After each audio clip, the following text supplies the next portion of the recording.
Well, welcome everybody to the launch of the Jean Hales National Women's Health Survey for 2020. And I'm sorry I can't be with you in person, but that has very much been the challenge and the tenor of this, which has been the hardest of years. And I want to thank everybody associated with our health and medical care in 2020.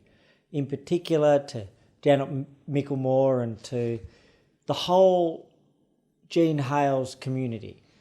You've done a great job this year, and we know that it's been hard for Australians. It's been even harder for those around the world, but our results here have been extraordinary by comparison to that which we've seen overseas. But there has been hardship and there has been tragedy, and we've invested over $18.5 billion in our COVID-19 response, but you've played a critical role in it, in helping to protect the mums and the bubs, the women of Australia and all Australians through your work.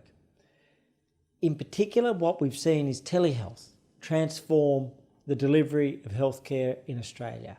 And that's been immensely important for mental health, and that's been immensely important for the health of Australian women of all ages. As we go forwards, though, we have to continue to focus on the health of our women.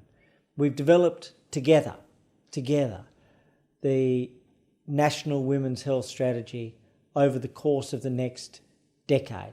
And that strategy has as a base $50 million, and that's included the focus on endometriosis with $10 million of cornerstone funding for research for what can be an agonising condition.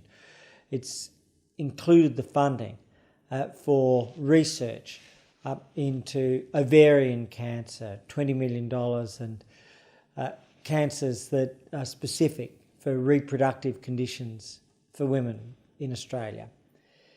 That was backed up by the support for Lynparza on budget night announced by the Treasurer, a medicine that would otherwise cost $140,000 for women with ovarian cancer. And these are significant and important breakthroughs.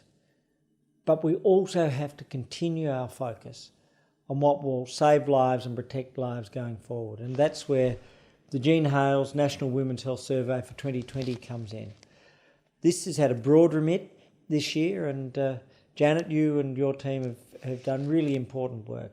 We know that this survey says, and sadly it's not a surprise, but it is an important finding, that a third of women are suffering from some form of anxiety. A third of women have identified that they have had the tragic loss of a young life, that they have suffered a miscarriage, and that a quarter of women are facing some form of depression. And so these survey results, whilst not a surprise, are sobering and powerful in their import. They frame what we do going forwards. And very significantly, a quarter of women have reported some form of domestic partner violence during the course of their lives. And that is not good enough. The only answer there is zero. So these outcomes from this review will help us frame the next steps in our long-term National Women's Health Strategy out to 2030. And I want to thank you and honour you for helping to put this together as health professionals, as women's health leaders, as public health officials.